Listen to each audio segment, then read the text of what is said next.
back to the 4 Now Podcast, episode 2. Obviously, today, we passed a lot of time going by, and we've seen free agency pick back up. We've seen the offseason, I guess, going back in full gear, and today we are 17 days from the season start. 17. So it's time to ramp up them rosters. You feel me? Get your big boys ready. But I think first of all, in this podcast, we got to talk about, since we're all, and then we all got ties to Houston. Got to talk about Westbrook and Jamal. That trade was weird. Very weird. Really? I've seen that floating around. I've seen that floating around. It's not weird that they made the trade. It's weird that they're very identical players, and you're trading a bad shooter for a bad shooter. You're trading an athletic point guard for an athletic point guard. Yes, Westbrook is more statistical, but even if you look at the contracts, they're very identical. And also, you're trading situations. You're trading different situations. That's how I look at it. I think nobody won in this trade, but it was more like if it was a bad taste on both of their parts, why not? You have identical people. One's not happy. If we switch people, now both of them are happy, and we didn't improve, we didn't decline. You just made players happy.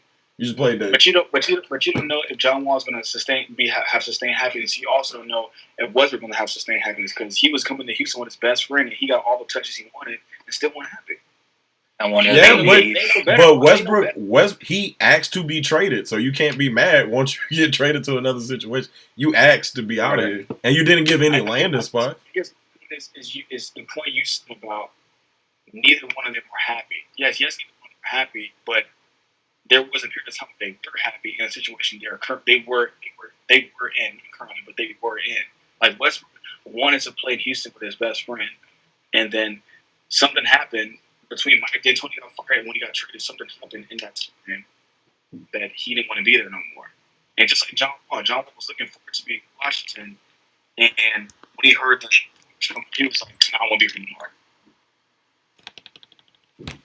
I mean, yeah, I think nobody improved. Nobody improved from this trade. Like both the rosters. I don't know how y'all think that when you got somebody that hasn't hooped for the past 2 years going to the Rockets. Like you gambling, and that's why I said. I think most definitely the Wizards have improved. Westbrook's on the court. Yeah, he's actually playing for one, right? I think it's a push. I mean, how much better does Russell Westbrook make your team? What is he? Let me not be blasphemous to diminish Russell Westbrook because he's one of my favorite players. I thought you were about to say John Wall. What more is Westbrook bringing you that John Wall wasn't? So he's bringing you the simple fact that he hasn't been on two Achilles injuries. Yeah. Right, and he still has the same power and speed that he's had. I mean, his whole career. It seems like he's to be honest. Availability, yeah, that's important. That's the name of the game. Yeah. You're paying these players a bunch of money, and one of them's not playing. So who really won this trade when you look at it? Like, you know what I'm saying? So yeah, he was probably about to come back, and he's saying John Wall saying, "I got this improved game and this, that, and the other." You haven't played in 2 years. You're not about to come back out here and just take over the game again. You have to rebuild. So how I look at it is the Wizards are getting somebody that they just witnessed played, and who actually did have a bad season in Houston, even though people were saying he did. He averaged 28, 8, and 7. And people go, he had a horrible year. That was probably the best year he's ever had. Outside of the triple-double, he shot 44% from the field. 44% was behind a MVP, a back-to-back MVP candidate. I don't want to hear a down season. Just because it wasn't as exciting because he was by himself, I never want to hear that it was a horrible season. To be honest, bro, a lot of people are saying that some people have bad seasons. You think Joe B had a bad season. These people are having bad seasons. You used to hear it. You're just not hearing about it right now because they just won a championship. Yeah. People are having bad. Like, people will say, James Harden had a bad season. He never started, bro. Right. Yeah. Like, stop it. Yeah. Okay, so that was 27, 7, and 8. Like bro, what are you talking about? Listen, I'm taking that. What are you talking about? They judging him off an like coming back from an injury, basically. Injury. He rushed back from an injury. Injury. Come on. But he rushed back. Renee, look at me. And was just out there. Harden and Russell will be on my team. They'll be on my team. Okay, honest question. Honest. The Wizards won 25 games last season. With Bradley Beal and by Westbrook himself. dragged them to the playoffs. With Bradley Beal. Only Bradley Beal, Thomas Bryant, whoever you want to give it. But I'm going to say with just Bradley Beal. Averaging 30. Mm-hmm. You add Westbrook to that, I think you could eliminate Orlando. I think you could take them out. Adding Russell Westbrook. That makes it simulated. He said, what? The Wizards are making up to do. The Wizards have a lot of making up to do? Yeah. What are they? For what? I'm saying, isn't it's like how last we're talking about. You add Steph to the team, and they're a playoff team now. It's not for me. It's not that simple because you're not like the Wizards still suck. They do. They do. But still, even with them sucking, I feel like they have a better backcourt than half the teams that they have to beat. You don't have to be the best team in the league. You just have to be better than 6-7 other teams in your conference. Are they better than Orlando right now? Yes, they're better than Hold on, Orlando. hey, Julius, speak. Yeah, I can barely hear you. You gotta talk into the mic. I was saying, do we think they're better than Orlando? Yes. Yeah. Who's in Orlando? I think we keep. I think we keep forgetting the fact that Westbrook, with one of the stars, has managed to keep OKC within a 4th-5th seed in the West. In the West. So we're not even talking about the East. In the West. Winning 40 games with an insane usage rate. Well, he's gonna have an insane usage rate now. Yeah, he's still. This is Oklahoma City in DC. Okay, but in my opinion, it's not gonna be insane. It's just gonna be like. It's gonna be pretty good. What you saw in Houston, he's about to do that, but he's going to average more assists, more rebounds. Yeah, because they don't have. Because if this is the difference between John Wall and Russell Westbrook. Oh, no, we don't want to bring up Thomas. No. Because I knew you were gonna come to that. I will. I can defend this too. No. I can defend this too because Bradley Beal is not. Bradley Beal doesn't have that dog in him like Westbrook does. Westbrook wants to get dirty and do everything. John Wall, he settled for threes. He won't cross you up. He won't get in. But he didn't want to rebound the ball. Now you're getting somebody who wants that attitude. If you got to tell Thomas Bryant, get out the way, you have to think about this. This man had probably one of the strongest, I'm talking about Westbrook, had probably one of the strongest players playing next to him and averaging less than 10 rebounds a game. That's what you're getting. Steven Adams. Yeah, that's what, like he literally told Steven Adams, like, hey, when we going up for a rebound, we competing. Yes. Like, we're competing. Like, I don't care. So, Thomas Bryant is going to get outshadowed. I don't believe that Westbrook won't have that type of season. I just don't know how much better he makes the Wizards as a whole team. He makes them, they become a playoff team easily. That's a huge improvement. I think that's an improvement.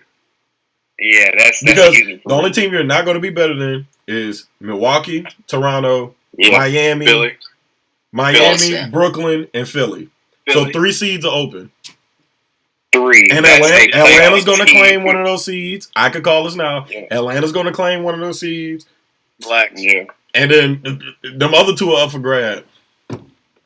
He said Atlanta ain't making the playoffs. Wow. Atlanta probably had one of the best off seasons. I'm saying for us to talk up. Speak up. Make the playoffs. That's not it. That's not guaranteed. Hey, speak up. Speak up. I don't think it's guaranteed that Atlanta makes the playoffs.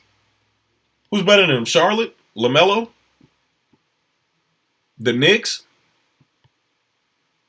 The Bulls? Yeah, the Pacers. Chicago gets it together. No, Chicago's not going to get it together this year. I can oh my God! What you looking at, bro? Hopefully.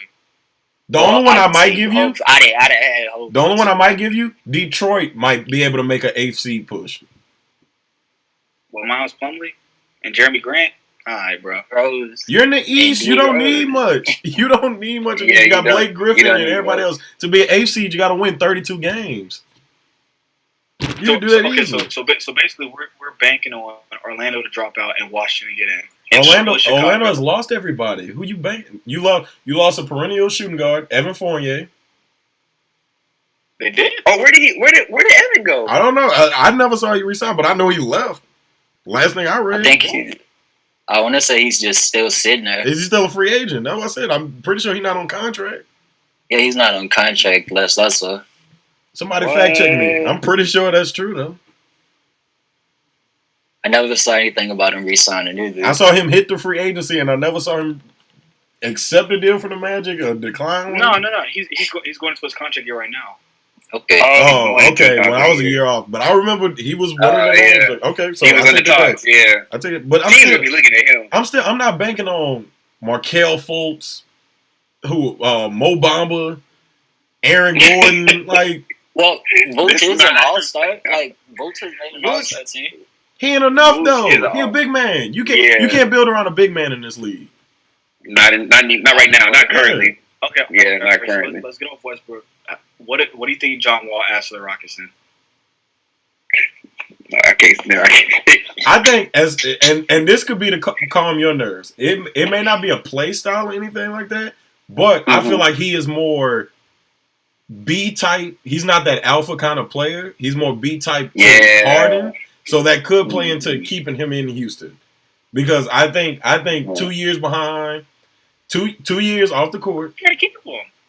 2 years off the court. You haven't played that much. I don't think you wouldn't mind being like, Harden, you do what you've done all this time. Yeah. And I get mine where I get mine. My biggest takeaway from the trade was John Wall coming to the Rockets was that Harden is at least staying this season. At least staying this season. Yeah, it says he asked for. Let him go. I think that's a rumor. I think that's a rumor, and I think these rumors are being put out here so teams don't ask about Harden. So that Harden asked for him, and now teams thinking, Harden don't want to leave no more. I don't believe he only asked for one team though. No, he asked for multiple. It was a couple for teams. Sure was the goal. Yeah, Brooklyn was the goal. It was the ultimate, but I'm pretty sure with some other teams' destinations. He did. He gave a couple destinations. I think Philly was one. Yeah, but I think he said I want to be in Brooklyn. I think he said Brooklyn is where I want to be. Mm-hmm. But I don't think John Wall really brings much more to Houston. We don't know. We haven't seen him play. Nah, but here's my thing. I've seen, like you've already said, and I think this is why John Wall was such an alpha in DC is because Beal is only a dominant player when he is the dominant player, like the only one there. True. And so John Wall naturally just took over, in my opinion, right? Now John Wall is able to play next to somebody that can say, hey, give me the ball. I think John Wall will take that back seat compared to Westbrook. I don't think there's any point guard like Westbrook that won't take the back seat as a true point guard. So that's why I think James Harden is going to have an explosive year in Houston if he does stay. Well, yeah, John Wall did that.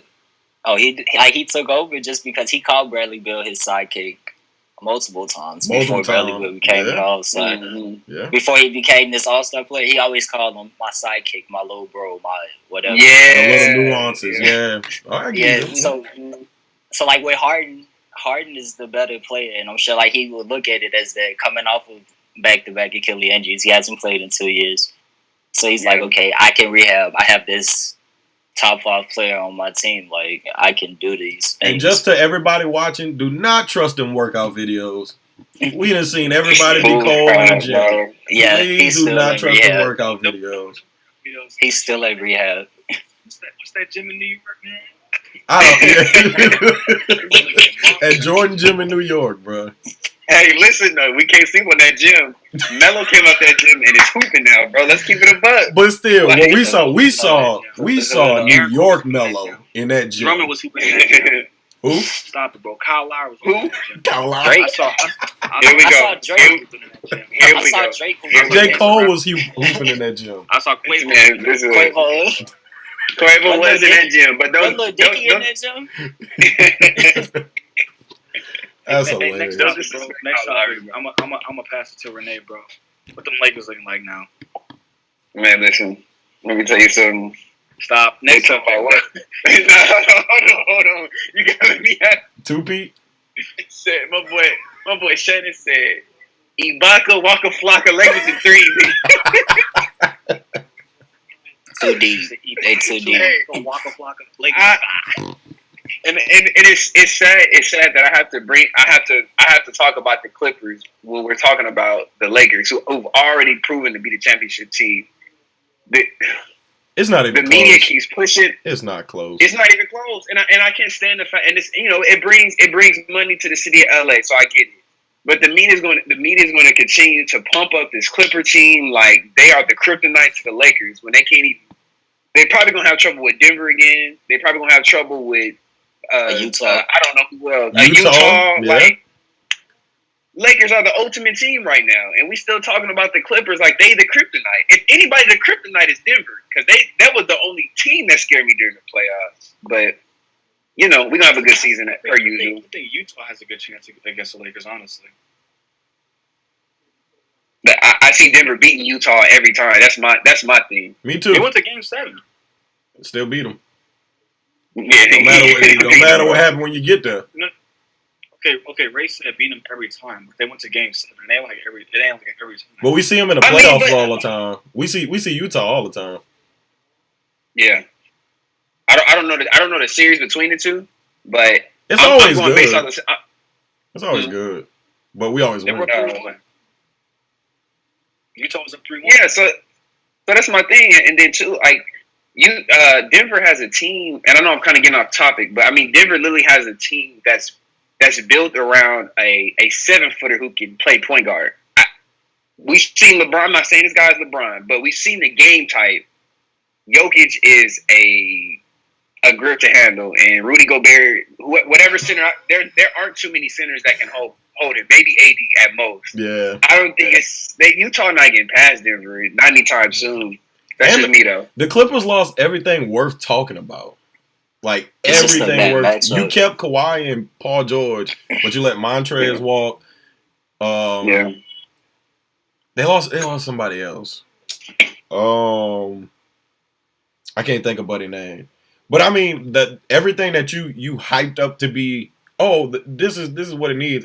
It kind of got exposed last year. Like you want to be that second team really bad. They got Nick Batum and Serge Ibaka.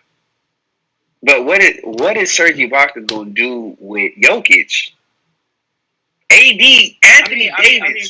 Right? He's a better defender than Zubac and Montrezl Harrell. Ooh. Okay. That's what I was going to ask you. That was my question. I think the size. Yeah. I'm sorry. Go ahead. Oh, my bad. No, I'm saying that was it. I was just going to ask, would you say he's a better defender than Trez? We saw Jokic and Trez, and it didn't look too good. Trez was getting eaten alive by Jokic. That's why I said it didn't look too good for Trez. I've seen him eaten alive, bro. Serge Ibaka is not 7 feet tall. He doesn't have. He's close. They listed him at 7 feet tall. I don't believe he doesn't. He's really like 6'9". He's shorter than KD. KD's 6'11". KD's 7 foot. I would believe he's 7 foot. Yeah. He's so like 6'9". My thing is this. Like I said, proof is in the pudding. I saw the Lakers rotate JaVale McGee, Dwight Howard, and Anthony Davis in certain possessions, and Jokic would still come out dropping 30, 40. I don't think Serge Ibaka's the answer. I don't think so at all. This guy, Jokic saw the best centers. I'm not gonna say the best centers, but dominant centers in the league, bro. He took on 3 of them. He saw champions, literally champions, guarding bro. But you also said locking down Jokic is a problem for anybody. So if it's a problem for anybody, then Lakers have already proven. But hold on. If you go into the Lakers, we've already proven we can beat them because we're the bigger problem. I never said okay. The point you made was he ate him alive. When you also made the point that there aren't a lot of players that can defend him. So at this point, when you play Denver, you gotta just try to guard the shooters. I don't know what the defensive plan is against Denver. Let's tell what the Lakers did. You put LeBron on. You put your best defender on Jamal Murray, then you just let Jokic go to awkward footwork. I don't know. But he's saying his argument, not that everybody can guard him, but he's saying for this Lakers team to be what I think is better than last year's, and then the Clippers lost a big piece, and then added Serge Ibaka, who I'm not gonna sit here and disrespect him. He a baller, like he's always been relevant. Yeah. You added Serge Ibaka, and then Nick Batum been in Charlotte, so we don't know. I haven't watched Charlotte basketball in my lifetime. Like you added all that, and you still trying to say these two moves I made are still somewhere in the conversation with the Lakers, who literally went out and got every piece that they needed. Every piece. Dennis Schroeder, Marc Gasol, like you bringing in Wesley Matthews. Man, like bro, that ain't even close. They also got Luke Kennard. You talking about the Clippers? Oh, from Detroit? Luke Kennard from Detroit? Yeah, that's a nice little shooter. I like that. I think that was their best ad, in my opinion. A really good shooter. Because I feel like that's what he averaged 15 on 40% shooting from three, bro. That ain't Dennis Schroeder. That's kind of scary. Dennis Schroeder. Yeah, light years ahead. Marc Gasol. Talk up. Speak up. I know the Lakers and improvements that they made, but I'm just saying the Clippers, to me, are kind of just steady, and that's about it. I agree. I agree. And that's why, I hate the fact that I did bring the Clippers into this conversation when you asked about the Lakers, but that's what I've been seeing in Roman, and you made a great point. They're steady. I don't think they've met the Lakers in terms of putting them out. So. How do you feel about Marc Gasol? I really miss. I'm not gonna lie. I miss Dwight and I miss JaVale already. Because Marc Gasol is an extra scorer. He did win defensive. Sorry, my dog is tripping. You good? He did win defensive player of the year at one time. But I think if we could have got if we stuck with Dwight, I would have felt a little bit more comfortable. I don't think Marc Gasol is dedicated to the defense we need. We already added that score, which was Dennis Schroeder and Wesley Matthews. I think Marc Gasol is more of a player you can play the offense through, and we don't need a center. We don't need a center to do that right now. He anchored the defense in Toronto, and when he was in Memphis. I didn't watch it. Yeah, I didn't watch enough. Listen. I didn't watch enough Toronto basketball to really see, because he was hurt too. He was hurt at a lot of different points this past year, so. I didn't really see him anchor no defense. Offensively, I see him go to work. Offensively. I'm not going to deny that. Kids, we ain't hear nothing you said. Go ahead. He anchored that defense in Toronto either this past year and then the year they won a championship. He really did anchor the defense at the center position. And he was And I'll put this out there. He has a Defensive Player of the Year award over LeBron. Even though LeBron got robbed that year when he won it. When Marc Gasol won it.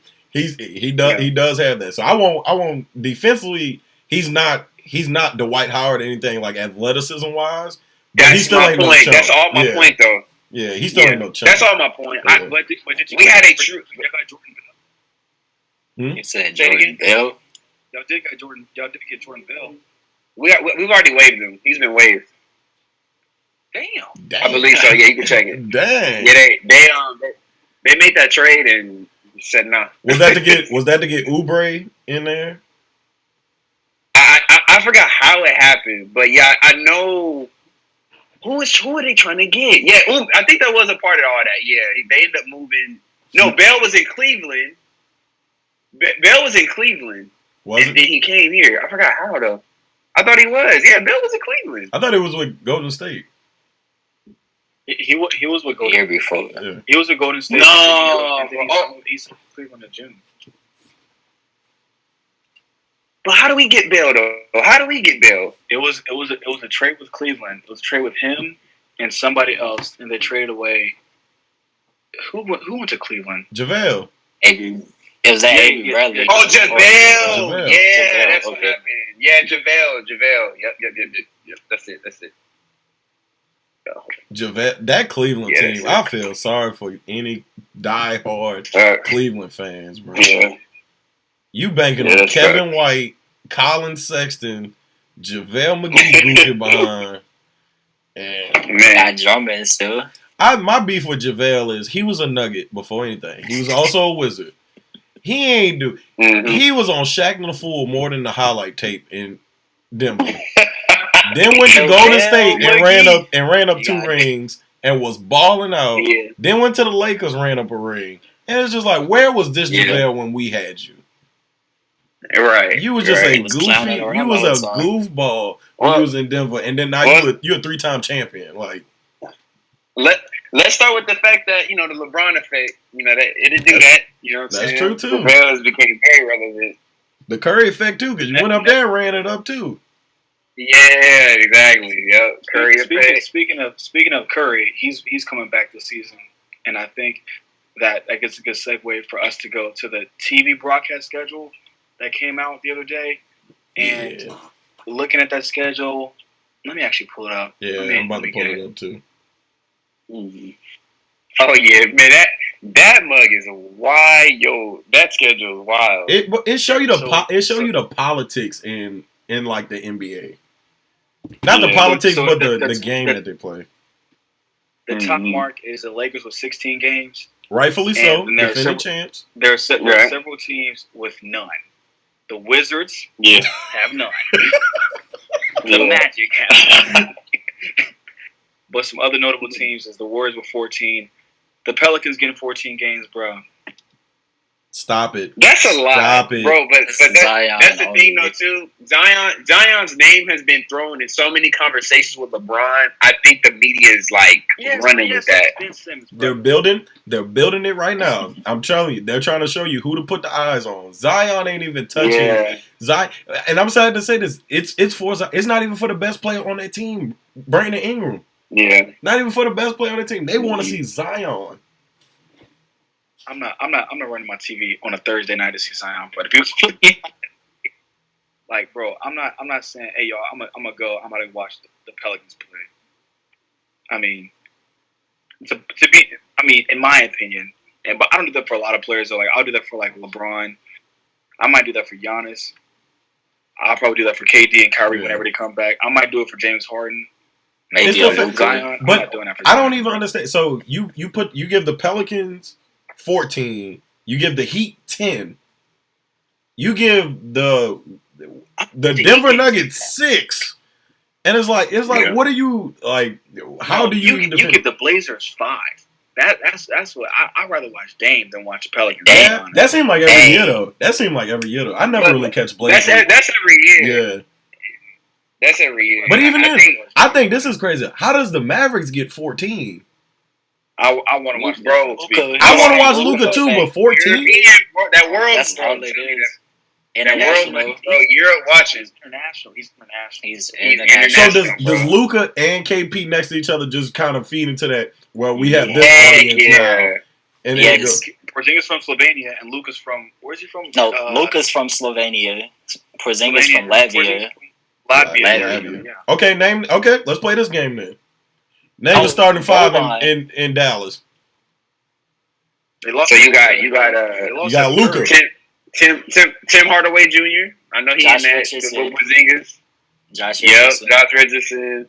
Porzingis. Boban don't start. Boban don't start. Who the 5? They got Luka.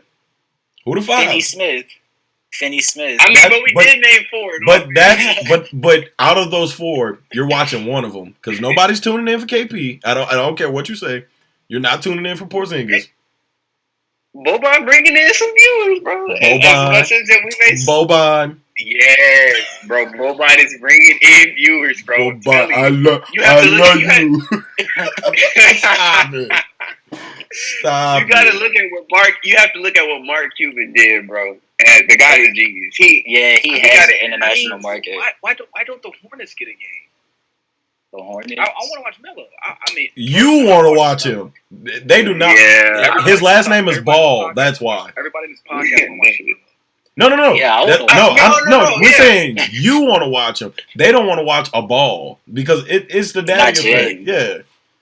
It's his daddy effect. They like he can't be 2 right now. He can't be prime time And doing this. Exactly. The Lakers were getting games because of Lonzo. So no, they were getting games because but that was Lakers. it. That's all we Because had. they're the Lakers. For one, it's the Lakers. And that's all Charlotte has. No. But they're also the Lakers. Charlotte's not They're also the Lakers. Charlotte's not the Lakers. Like, look at the Knicks. Look at the Knicks. The Knicks get primetime games. Let me ask you a question. If Zion was playing in any team, he would be on Memphis, TV. Any team, he would be on TV. You can't. Zion's not a good comparison. Okay, is the same buzz not there for LaMelo? No, he's not. Not at all. Not at all. Man. Well, hey, bro, do you know they were literally in high school advertising this man? Yeah, like Zion. Yeah. Like Melo does have a global following, just like we talked about Porzingis, just like we talked about Luka. He has a global following. I mean, but he played. He wasn't born. He wasn't. No, he wasn't. And if you want to be honest, but he does have a global following. He's American. He does. And a lot of people don't like his daddy. I'm not denying he doesn't have one. No. Yeah, he's American. I'm not saying that he is more than a Zion. I'm not saying that. I'm just saying he has a following for him not to be just get no game. Yeah. But he's not. None. If this is Zion, if this is like where Zion is at, and if they're trying, I'm not talking skill wise. I'm just talking marketing wise. Melo is like not even close to him. Yeah, it's not. Melo's not close to Zion. Even with maybe that's me because I'm not flocking to the TV to watch the Pelicans, and before the tip off, they say Zion walking in with a T-shirt on. Bro, I'm from there, and don't want to go watch Pelicans basketball like that. I don't want to see 14. I'd rather have watched AD play than Zion, to be honest. Yes, easily. And that's what we have to understand too. I think there was a certain fire or torch that was passed that has allowed Zion to enter a team that was still publicly watched because AD was on that team. Like so when you look at the Pelicans and Charlotte has always been trash. Like garbage. Didn't have nobody. Garbage. Zion has been blessed enough to come in after Anthony Davis, where the media was still paying attention to. So that was relevancy to the team before Zion got there. So to me, that says a lot as well. But in better news, guess what you get this year, Kizzy? You get to see Devin Booker 9 times. Wood. You get to see Devin Booker 9 times. Oh. We ain't seen him once.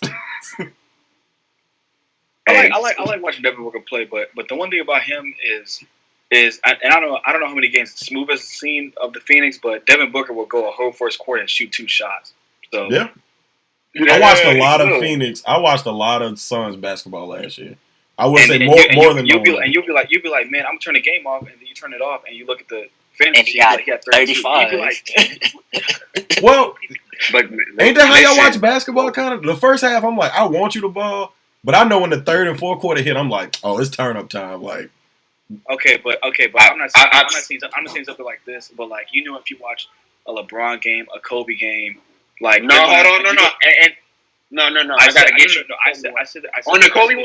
I said there's no comparison about who they are as players. I prefaced. No. I'm actually what I was going to say really quick was that Kobe was not as bad, but similar. Most of his points came in the third, fourth quarter. That was who he was. So it's not surprising. I understand that, but all I'm saying is I just don't like tuning into a game and the player that I'm looking for. It takes them 30, 40 minutes to get into the game. Like I don't like that. Well, with Chris Paul next to him, it might be different. He might be scoring. I think there's a certain appreciation you can still say, yeah. I think there's still a certain. I watch them, but to flock to my TV, I'm not flocking on TV to watch the Suns game. To hopefully see Devin Booker drop 25. He's not tuned in this first half. You're like, when Book's going to get involved in the game? Is Book going to get involved in the game? I see the question. If y'all had to rate this from 1 to 10, how well do you think the NBA did marketing wise with what we've been presented? With this? Yeah.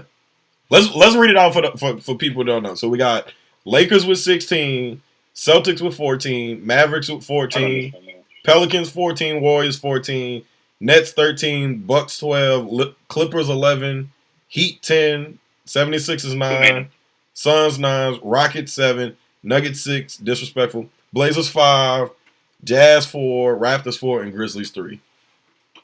I I think the fact, and I kind of told you this earlier. I think the fact that Denver. I'm sorry, the Suns have more watches than Denver is hilarious to me. I don't know why. After everything Denver just did compared to what the Suns just did, I think that's hilarious. And that's my only problem with it. I mean, but does Denver play fun basketball though?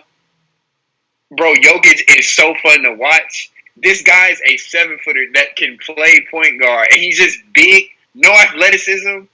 He makes shots that make you wonder, like, bro, he can shoot. Like, bro, we said once, bro, this guy shoot like Tim Duncan. It's weird. Were you not entertaining the bubble?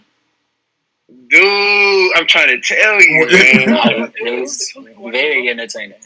Were you not entertaining the bubble? That's all I'm saying. I think the Blazers definitely deserve more games than this. With Melo and Dame on the same team, I think they deserve way more games than this. Maybe as many as the Heat, to be honest with you. So that's why I don't. That's tough. I don't think to answer your one question, or who's fun to watch? That's my question. I think that's what it comes down to. Who's fun? Yeah. I mean, to me, you put your most prime. It's like the story you own. You put your best products at the front so people can watch. Get closer. Get closer, kids. A casual isn't going to turn the TV on and be like, "Let me go watch Kyle Anderson." Like, a casual's going to be like, what do you have to offer me? Right. Yeah. And do I want to see people pull up from 50? Yeah. I don't want to see guys run emotional. That's why the Spurs don't have a game. Like, so for the Blazers and Dame and Carmelo Anthony and CJ and whomever, they have a very high scoring offense, and them to get 5 games, like, that's not enough. I don't think. Because that's in basketball. You want to see athleticism. You want to see skill, and you put one of your most skilled teams at the bottom. And then again, we don't know how long this has been like negotiated, because this might be a hot take, but I feel like Curry by himself still doesn't warrant you 14 games. I think they were coming off an injury. That's a pass. That's nothing but a pass. That's all that is. Yeah. I think Curry coming off an injury gives you 14 games. Really? I think they were banking on Clay, Steph, and Draymond, the big three, to be back together. And that's why they were giving him 14 games. I think Steph coming off an injury. Wait. Did we not all watch the Warriors last season, the 3 games that Steph played? He wasn't coming off an injury, though. Did we not watch every game? Yeah, I watched all 5. I watched all 5. Once he was in. Exactly. I watched once he played. I didn't. And we knew Clay wasn't playing, but we watched it, though. Yeah. Yeah, that's true. But I think it's somewhat. I get somewhat of that, but still, they did last year. I don't think they weren't on TV like that, huh? And that's exactly the point. They're going to be on TV, and you're really going to watch. We were looking for Warriors games to go watch Steph play. So of course we're actually going to be watching these games. We're not just going to be like, you know what it was though too. Boogie, didn't Boogie come back? Didn't Boogie play last year for the? No, that was the Lakers. He was with the Lakers. Yeah, never mind. I'm too exactly. We watched Steph Curry for Steph. Yeah, okay, I'll give you that, but I still think a lot played into Clay's return to give him 14, because I don't know who I could say, because even with all this Houston drama, I think they kind of cope with, like, this may not be here next year. Because there's no way you could tell me Westbrook and Harden only warranted you getting what the Rockets got 7, to say that you only want to see them 7 times a year. Yeah. I mean, a casual fan's really looking for James, to be honest with you.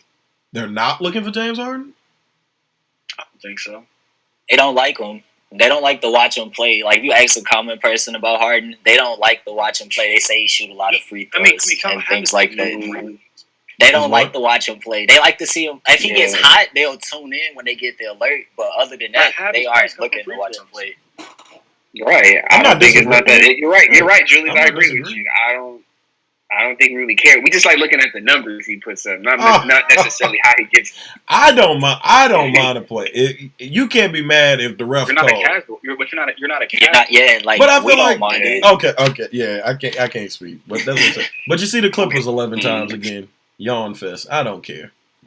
I really don't care. I don't care. I really don't care. That's why I said, man. They really. I don't care about I don't care about seeing the Mavericks 14 times either.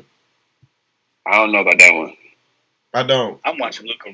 I don't mind him having double digits. If you told me if the Mavericks were on TV 10 times this year, I'd be like, all right, I'm going to tune in probably 7, 8 times. You tell me they're on 14, I'm catching like 6.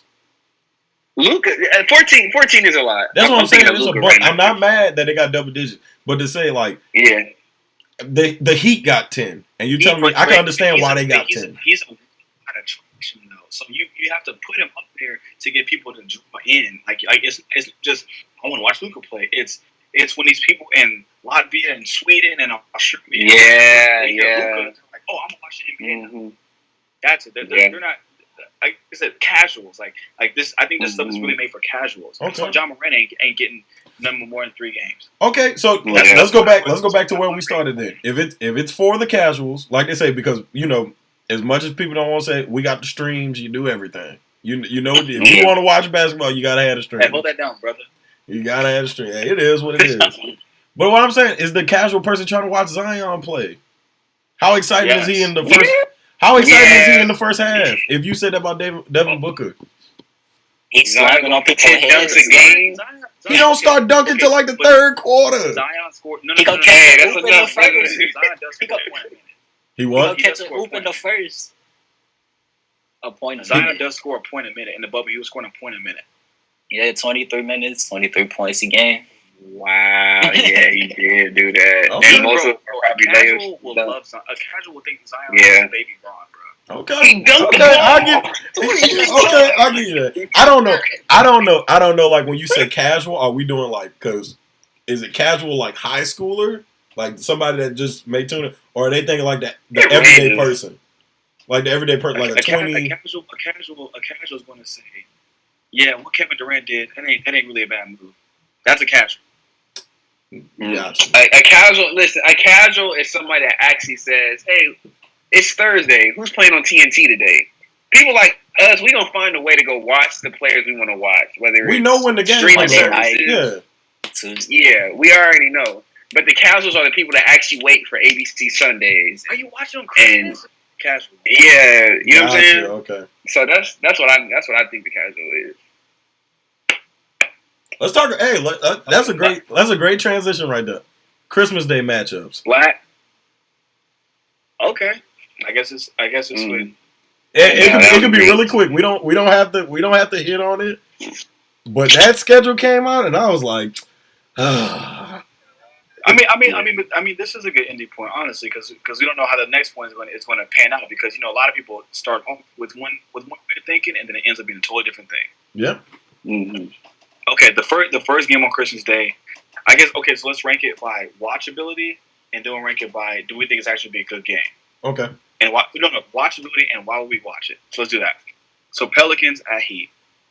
Wow, do we want to watch it? I'm not watching that. I'm not watching. If I'm not second half, tune in second half. Yeah, I watch it from where I'm not watching Zion get blocked by Bam Adebayo all night. Thank you. Thank you. And I'm not watching Jimmy Butler lock up a scrub. Like I'm good on that. I'm not finna watch Brandon Ingram launch 30-footers like clanking off the rim. I'm not really watching. Good. That's what I'm saying, bro. I'm good on that. They have no size. That's what, the 11 o'clock game? Yeah, that's the first one. Yeah, 11 o'clock. Yeah. So that's I'm not waking. I'll still be sleeping by the time it's Christmas. I'm helping the wife cook during that time. I ain't watching. I'll check the stats. All right, next game is a good one. The Warriors at Bucks. I'll actually watch that one. That's good. I would watch that. I don't have a good reason on why. I guess just more of the names. I would watch that. Well, hey, Drew Holiday. To be honest, I was about to say Drew Holiday locking up Steph Curry might be something to watch. Might be working. The price admission. Why I say it doesn't. The reason why it's weird because they do the West and East matchups, and this is why I'm actually appreciating the Laker and Mavericks matchup. I know you haven't gotten to it yet, but like, when is Drew Holiday gonna see Steph in the playoffs? Like, I think a lot of us watch to see this. Like, how these teams like. These teams that they're matching up, the ones that are actually going to see each other in the playoffs, this is the warm up to that. Like I don't know if it was last year, but didn't the Clippers play the Lakers? Clippers, Lakers. I think Christmas Day is really like you shine your biggest stars and you want to put a good game together. And I think the Warriors at Bucks is a really good game. That's it. I'm watching that. So I take back what I said. Personally, me personally, it's a good game I'm gonna watch. But the games that I really like watching are the ones where the East is playing the East and the West is playing the West, because we get a warm up of how their playoff series may go. That's all. So you want to see Lakers and Clippers basically. You want to see the next 3 games. Yeah. Like the next 3 games, I think. Lakers, Clippers happened. That was this Christmas, last Christmas, huh? When Pat Bev did that little blocking and went about, that was on Christmas Day. Yeah, that was on Christmas Day. Yeah. But that beef was early. Next game is Nets at Celtics. Yes. That's a great game. That is great because they're going to see each other. I want to see Tatum go up against KD. That's the exact matchup. That's the exact. And I want to see Kyrie in the. Jason Tatum. I want to see Jason Tatum that guy. I want to see if he's that guy, bro. And I want to see Kyrie back in the Garden. I want to see him not the Garden, but I don't care that much. I don't care that much. I want to see Kyrie take Kemba ankles, man. Trade that man. Kemba not going to be there. This game. Kemba not going to play this game. He gonna deal with Marcus Smart all game. Yeah, that's gonna be good. Marcus gonna be fun. That's I'm probably so far that's my favorite one. I'm zoomed in on that one. All right, I'm zoomed in on that one. The next game is Mavericks at Lakers. Is that the night game? Don't ask me. That's 7 o'clock. Yeah, I'm actually really going to see LeBron and Luka go against each other, but AD is going to eat KP alive, bro. And that's why that's not my number one game, because I'm that confident in the Lakers beating the Mavericks. No one has an answer for Anthony Davis. Who's on the bench? Nobody. Who's on the bench? Don't disrespect, bro. Luka can do some things, bro. Who's on the bench? Who? What bench? The Mavericks. Kyle, respectfully, that don't even matter. Did you see Denver's bench? And they still lost. Denver has the best bench in the league. Bro. I'm saying the Mavericks now. You saying they got a chance? They ain't got no. Who's on the bench? JJ Barea, Trey Burke, Willie Cauley-Stein. You started with JJ Barea. He's the first name. It's an alphabetical order, son. Don't do that. Okay, I was just making sure. My bad. Oh God! Oh my God! Dwight Powell. They got James Johnson. Barbecue chicken. Making $16 million. God, barbecue chicken. How much? James Johnson making $16 million, brother. From Miami? I think. He's a shooter. He's a shooter. White dude, right? No, he's a big man. James Johnson, the big dude with the neck tattoos. The MMA fight. He do like that MMA fight. Yeah. That's it. That's everybody I saw. Man, barbecue chicken, man. And now you got to handle Dennis Schroeder. And, I'm not going to say Wesley Matthews is like that guy, but he's going to be open. So. Walsh. That's... Oh, I'm going to tune in because Luka, LeBron, and AD. Exactly. This is what I watch. Next game is this a late game? The last game is the Clippers at the Nuggets. Yeah, that's going to be good. That's going to be good. Run it back. Run it back. I'm watching for one reason only. Paul George. That's the only reason I'm watching. I'm telling you, he's the only reason I'm watching, bro. If he come out there and put down 45, I'm not blinking an eye. If he puts out 10, I'm on his ass, bro. And this I'm like in the backboard again. This brings me into my dilemma, because I've calculated that I will come to a place where I have to choose between Paul George and Jason Tatum. I truly believe Paul George is gonna have I know, right? You think, but we cannot disrespect Paul George that much. Like, Go young. We've seen what he's done. I think this past season was like maybe his worst season. Prime Indiana to now, I think this past season was his worst. Was crazy. Yeah. It was crazy. You could probably compare this to one of those years in Oklahoma. Maybe somewhere close. He didn't do horrible, but he didn't do great either. Yeah, exactly. It's my his first season. He only averaged 22 in Oklahoma. But he did this year. But defensively, man, let me tell you, this guy did. He averaged 22 this year. 22, 4 and 6. Defensively and free throw wise, this guy is like nice. Like when it comes to Paul George, I don't just look at points.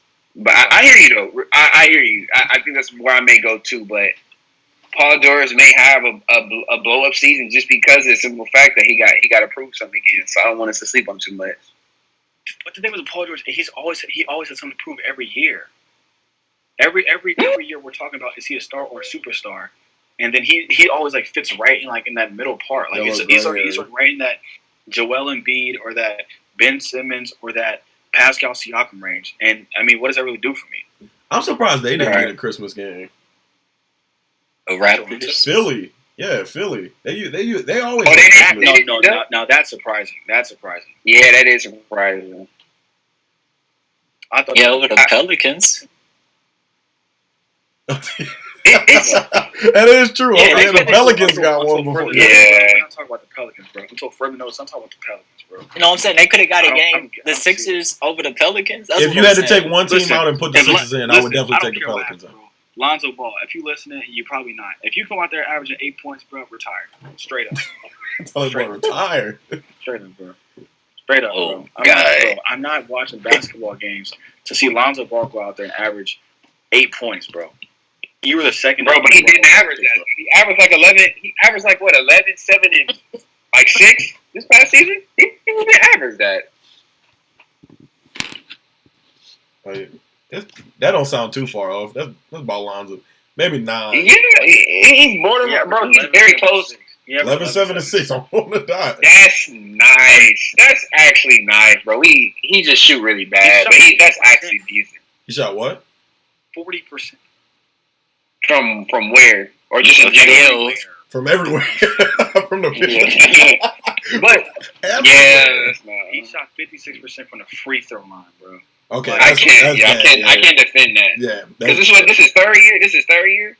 This is his fourth year. He's going to his 4th year. Yeah, expectations are higher at this point. So you gotta make shots. Really defend that. You gotta make shots. Listen, that's it. I know that one podcast I said I'm expecting him to take a leap.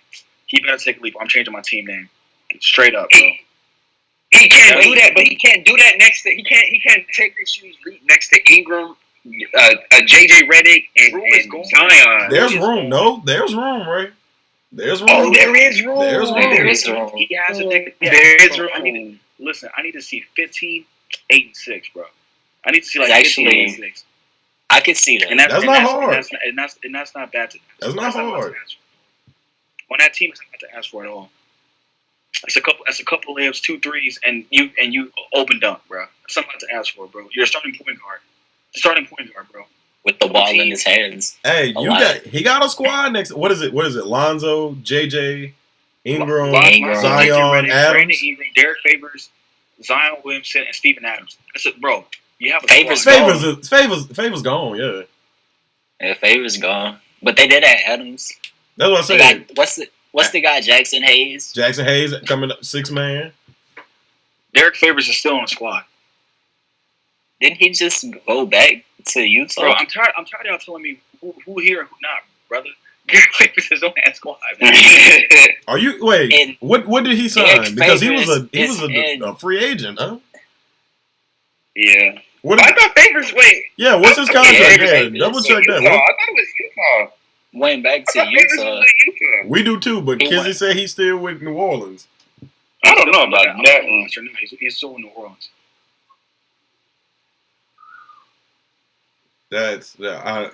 It's room for his contract ends next year. I could have swore this guy played for Utah. He's not starting. There's no way you telling me Steven Adams coming off the bench. That's just You're no, he's not coming off the bench. He's not. Yeah. But yeah, Lonzo gonna step up this year, y'all. I think I can see Lonzo stepping up this year. Listen, even hold that. What you said? 15, 8, and 6. My team name, hey, listen. I'm saying it right now.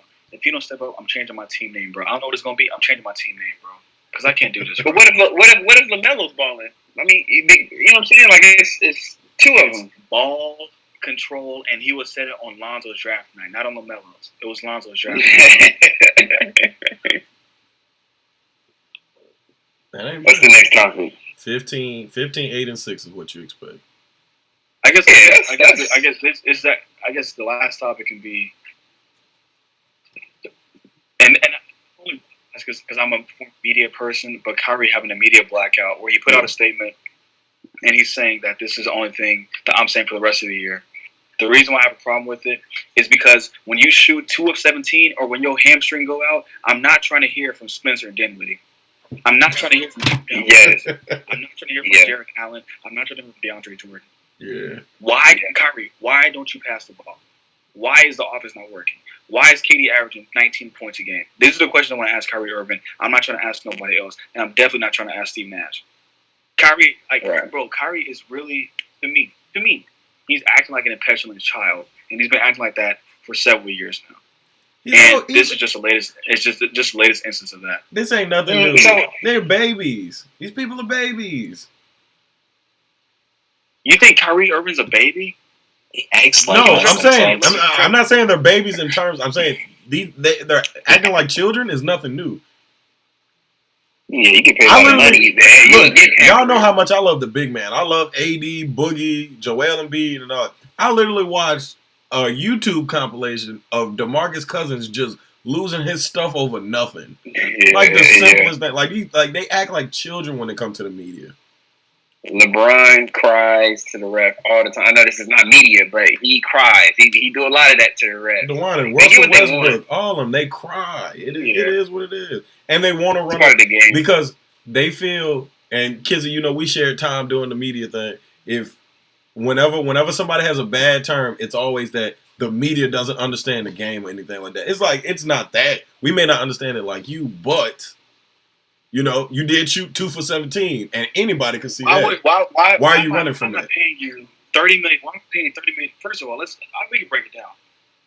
The Nets didn't really want Kyrie. Kevin Durant wanted to play with them.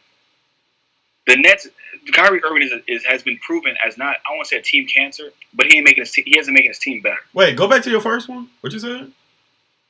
The Nets really did not want. It's been reported that the Nets really didn't want Kyrie Irving by himself. He only came because of Kevin Durant.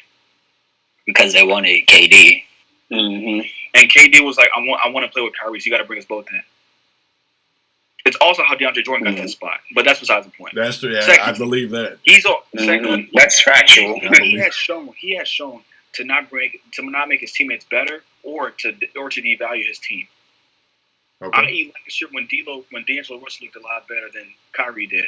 I.e., when Kemba Walker looked better with Boston than he did. Thirdly, bro, you're making $35 million a year, bro. You can pay way more for your feelings to not be getting hurt whenever a media person asks you about you having a bad night or why do you think that the earth is flat? This is what your job is. Like, bro, Ray, do you walk into work and say, I feel like using my phone. Can you do that? No, you can't. You're an employee. Yeah. Like, bro, yeah. I don't agree with just because you make millions of dollars that you get to treat the job like whatever. And you don't give people the decency and respect for you to have to answer the questions whenever you play the same games that everybody else does on your team, and they got to answer the questions for you. I don't like that. I really don't. Does this turn into? Go ahead, Renee. Go ahead. I got it. Yeah. My thing is, I think this is actually a sign that Kyrie in a way is handing the leadership trophy to KD because he wasn't moving like this before KD was getting ready to play. So why'd you leave Cleveland then? You know what's weird, bro? I really do think there's a jealousy thing between him and LeBron. And for some odd reason, he's willing to kind of submit. It's one-sided. He hates LeBron. LeBron's just like, all right, kid. Yeah. I can look over and say he can hit a shot too, bro. Are you serious? Yeah, that's what I'm saying. So, and that's what I'm saying. With that, 4 rings. With that, I think he feels comfortable enough. Hold on, bro. Because you know how I am about LeBron, bro. Kyrie, you were winning 19 games before King got there, bro. You're really, but it didn't matter. No, but it didn't matter. It didn't matter though because he was the guy. He wanted to be the guy in Cleveland. Exactly. LeBron came exactly. But Ray, I'm saying the point you made about him giving over the leadership role.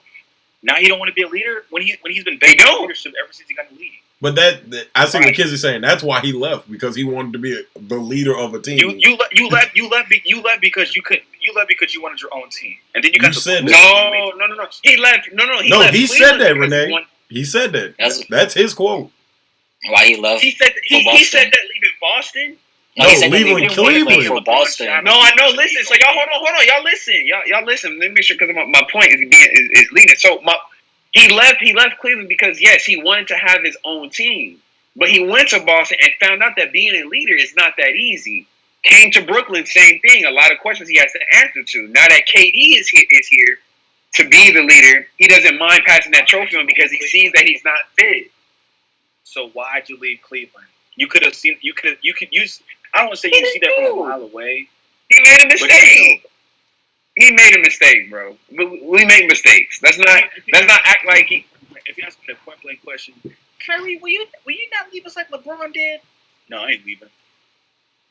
Ain't left. Want me to see an interview that a little white kid asked me at a summer camp. Want me to see an interview, bro? He ain't trying to hurt that man. He ain't trying to hurt that man. Yeah, I know. Yeah, you can't. He left, bro. F them kids. Bro. You know how they work, bro. Bro, if you're not the man, don't be the man from day one. Don't wait till day 75 when you can hit shot. But we're both buddies. Like, bro, I'm not trying to hear bro. But listen, bro. I've seen it in real regular life where people who become managers realize that that's not for them. So I think that's where Kyrie's at, and he realizes like it's not for him. Did he answer questions last year?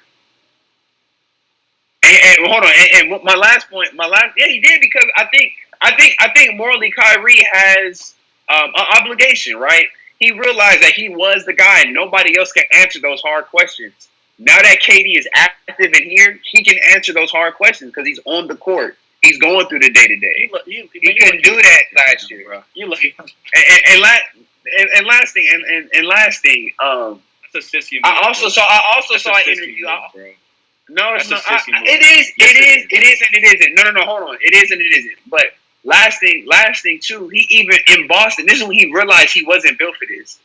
He said he called LeBron and apologized for being this I want the spotlight shine type of dude while in Cleveland because he realizes now that where LeBron was, he was in that position in Boston and he realized it came with so much pressure. So I think Kyrie understands. I think this was, like I said, this move was ultimately like, look, I'm not built for this leadership stuff. KD, please take over. Call it sissy. I think really he realizes his capabilities. I can respect that. I see where you coming from, Renee. I see like the narrative you trying to paint for it too. But then again, it's like at the end of the day, it's weak, bro. At the end of the day, it's like if I go into say I become a rock star and I do things and I go on stage and I start knocking people out and doing things like that, and then TMZ comes up to me and the only thing they want to talk about is me punching somebody in the face. You know, I can't just be like, I'm not answering that question, or I'm not expecting that question. You have to at least expect the question. Like, you can't just say, well, I'm gonna run from it and never speak on it again. That's not a man move or anything like that. It's weak. Yeah. That's true. That's true. From the aspect of not answering any questions, I totally agree now. Most definitely from that aspect, like.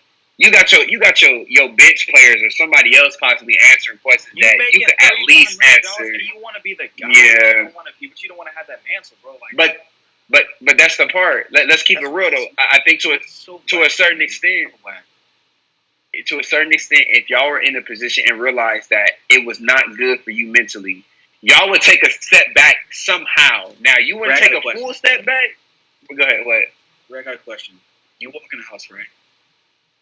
Bro, listen. I'm not. I got a question.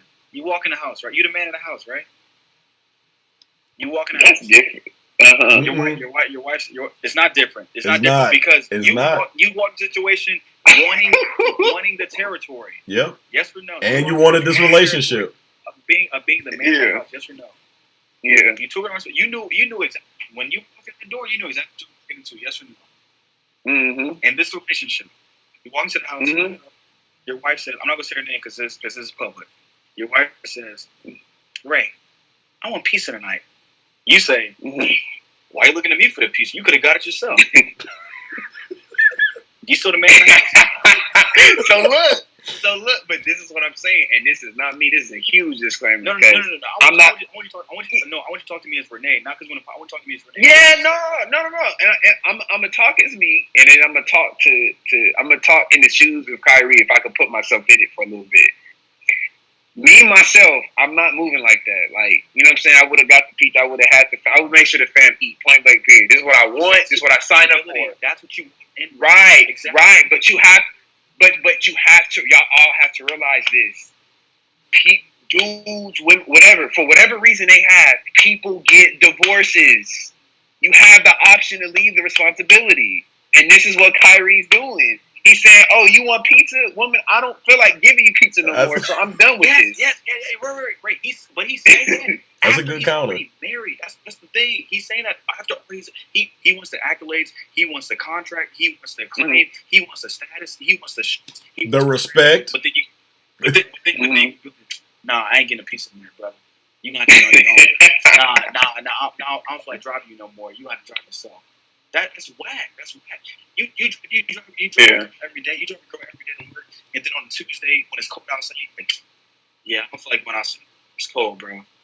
Mm-hmm. But I got a good question too. It's a sissy, bro. That's whack. Does this turn into kind of like? First off, I don't think the NBA is going to allow him to just black out the media like that. I understand they could do the filter. I don't know, but if they do, that's whack. Bro. They could do the filter policy and things like that, but I think this honestly ends up as like the Marshawn Lynch thing. It's like he comes there, I'm not trying to get fined. I'm not trying to get fined. Or he says justice for Breonna Taylor, like them dudes in the bubble. Good too. Yeah. Good too. Mm-hmm. That's what Ray. Listen. I'm not saying Kyrie is an unintelligent man. I'm not saying Kyrie is a sissy. I'm not saying he's anything. I'm saying he made a sissy move and he's ditching responsibility that he's asked for and harped on his own shoulders by 1, escaping LeBron, 2, asking for the money, and 3, watching the situation this past year and doing exactly what he did, and now he don't want to do it. That's what I'm saying, though, y'all. I'm gonna keep it real. I think y'all not showing this man enough grace. Because in all fairness, he did go to Boston and realize he was not built for this. He learned the hard way. So why'd you do it last year then? Because there was so listen. He did it last year because there was nobody else there. He took on the responsibility and said, "You know what? That makes you a sissy." No. So you know what would help that, Renee? What's up? Okay, so as a man, when I am. If I did something like that, so say this podcast for sure, I go, okay, I want to do my own thing. I want to start my own podcast, and I'm gonna take exactly what I did here. Then I go and I realize that I may not have the fan base, or I don't have the social status to do all that on my own. And then I go into a situation, I go, well, to the people who do listen to me, I'm not doing the podcast anymore, and I just shut it down right there. I've given you nothing with it. So if he would have said, hey, as a young and, naive 19, 20-year-old, I wanted to escape LeBron, and I went to Boston and found out it's way harder. I apologize to LeBron. Then I came to Brooklyn and I found out it's even harder to do whatever.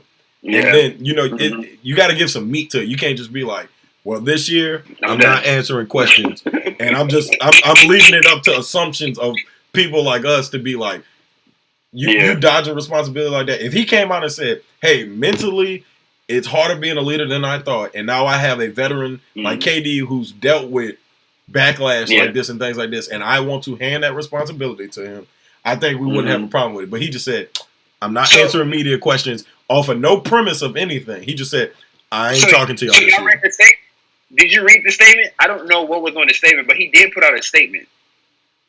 That was a statement that was put out. Let me see if I can find it. Yeah. Let's pull it up. Okay, I'll read it. I'll go ahead. Let's go ahead. Okay. Instead of speaking to the media today, I'm issuing this statement to ensure that my message is properly conveyed. I am committed to show up to work every day, ready to have fun, compete, perform, and win championships alongside my teammates and colleagues in the Nets organization.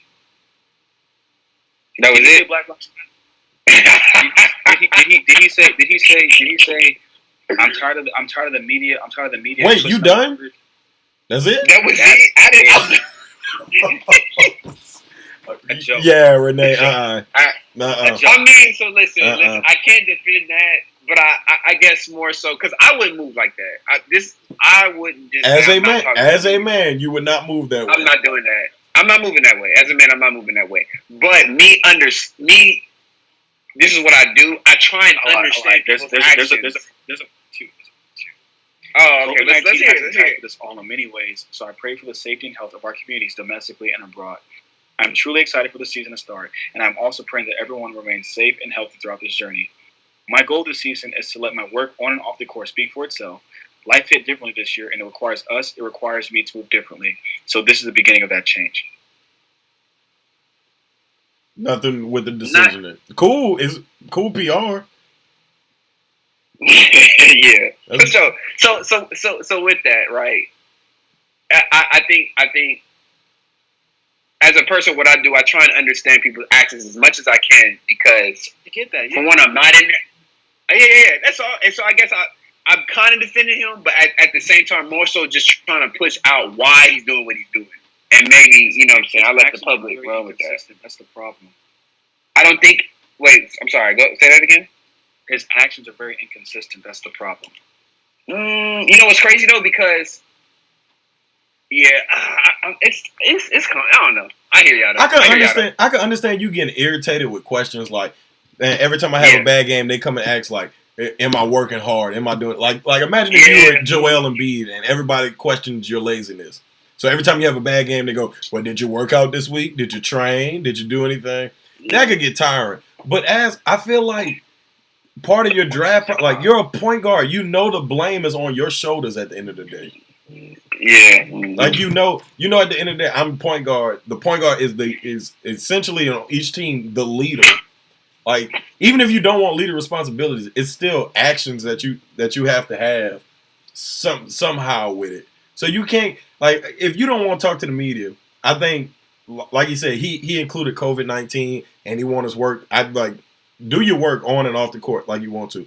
But I think that works better for somebody like I read today. Like Cat lost 7 members of his family to COVID-19. Yeah. Now if he said something like that, and his mama, and if he said this year, COVID-19 is taking a lot, so I really want to, after games, I don't really want to take interviews because I'm always working on impact or something like that. We would have no problem because it's something to back that. But he asked for this position, like Kizzy said, he asked to be the man. That's something you can't retract on. I can't ask to be the man, like he said, you can't ask to be the man of a household, and they be like, man, these kids, they taking a toll on me. Hey, it is what like you can't do that. Kids are different. I will say kids are different. But in fairness, you did say if he gave some meat to why he's retracting from it, it would be more acceptable, right? Yeah. And he ain't got to get personal like, oh, well, but dad, like this and mental issues and anything like that. But in the apology, you have to be, you have to accept a fault of your own. And he's not doing it. He's not saying like things were harder than I thought. He's just going, well, this year's been hard. This year been hard for everybody. Whether you rich, poor, whatever. Like this year been hard for everybody. So you can't just take that. Like when he literally stopped that statement, I'm like, that's it? Yeah, it's not enough. Yeah, Bradley Beal said more to Westbrook than he just said to us. No, for sure. That's all I'm saying. I'm not like, it ain't as I ain't gonna call it a sissy move. Like it ain't world ending. He about to trade anything, but. Still, it's like you got to give us more than that on the media side because people want to hear from you. That's the thing. I don't know how much y'all are invested in the post game interviews, but I watch some of them. I want some content outside of the game. Yeah. Yeah, Kyrie's a good interview. He usually gives you nice sound bites. Yeah. I want to hear about the flat Earth. If anything changed during COVID, that's a real question. Somebody go ask you. I got a little bumpy. He wasn't flat no more. I'm Go ahead, dead. Kyle. All right, put a bow on this one. Oh, hold on. I'm stuck on Derek favorites. Where he at? Back in Utah. Come on now. Yeah, he's back in Utah. Yeah, I figured.